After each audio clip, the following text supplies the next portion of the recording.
అది శ్రీకాకుళం జిల్లా సోంపేట మండలం కొర్లాం పంచాయతీ అండి. మాకు సంబంధించిన కొర్లాంలో రెవెన్యూ ప్రకారం సర్వే నంబర్ 50 నుండి సర్వే నంబర్ 110 వరకు సుమారు 250 ఎకరాలు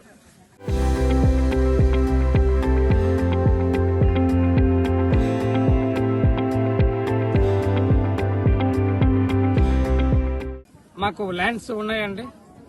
ఆ ల్యాండ్స్ మేము ఇప్పటి వరకు కూడా ఎవరైతే పాణిగ్రాహి భువనేశ్వర్ పాణిగ్రాహి ఉన్నారో ఆయన చేతిలో 1965వ సంవత్సరం మా తాతలు కొనుక్కున్నారండి. అది అప్పట్లోనే సబ్ రిజిస్టర్ ఆఫీసుల్లో రిజిస్ట్రేషన్ చేసిన భూములు మేము కొనుక్కున్నాము. మాకు రిజిస్ట్రేషన్ ద్వారాగా మాకు అందాయండి. మరి అప్పటి నుండి మా తాతలు పండించారు. మా తాతల తర్వాతను మా తండ్రులు పండించారండి. మా తండ్రుల తర్వాతను ఇప్పుడు మా చేతుల్లోకి వచ్చాయి.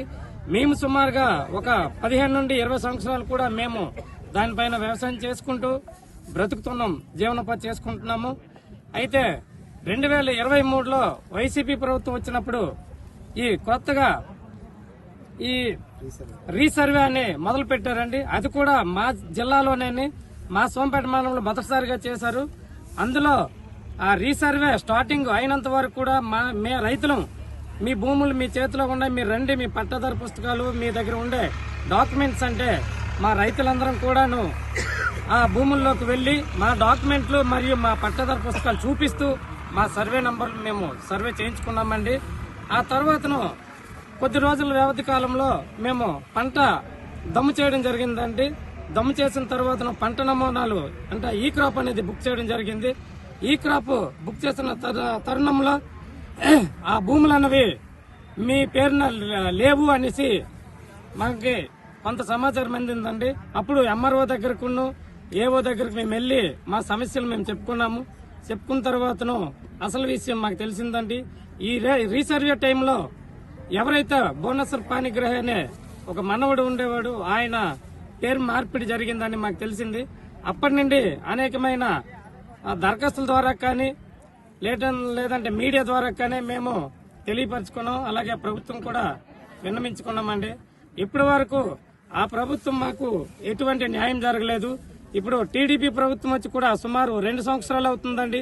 ఈ 2 సంవత్సరాల కాలంలో చాలా సార్లు మేము అధికారులకు కానీ లేదంటే నాయకుల దగ్గరకు కూడా మేము చాలా సార్లు వెళ్లడం జరిగింది. కానీ ఇప్పటి వరకు కూడా మాకు న్యాయం అనేది జరగడం లేదు.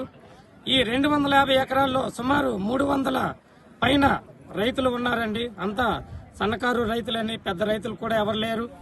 మరి అటువంటి కార్యక్రమాన్ని ఇప్పటికైనా ప్రభుత్వం కానీ లేదంటే గవర్నమెంట్ కానీ మాకు ఈ రైతుల తాలూకా బాధలను పరిశీలించి పొలాల్లోకి వచ్చి చూసి మా భూములు మాకు ఎప్పటిలాగా ఉండేలా చూడాలని మేము కోరుకుంటున్నాం. లేని యెడల మేమైతే పోరాటం ఎలా కొనసాగుతూనే ఉంటుందండి. ఎట్టి పరిస్థితుల్లో మేము వదలము. ఇది మీ ద్వారాగా మేము తెలియపరచడం జరుగుతుందండి. నమస్కారం. చరిత్ర సృష్టించినోడు ఇప్పుడు ఆ చరిత్రని తిరగరాయబోతున్నాడు. అబద్ధాల గోడల్ని బద్దలు కొట్టి నిజాలను రాగా మీ ముందుంచబోతున్నాడు. నిజమైన వార్తల కోసం వెంటనే డౌన్లోడ్ చేసుకోండి రా యాప్ని.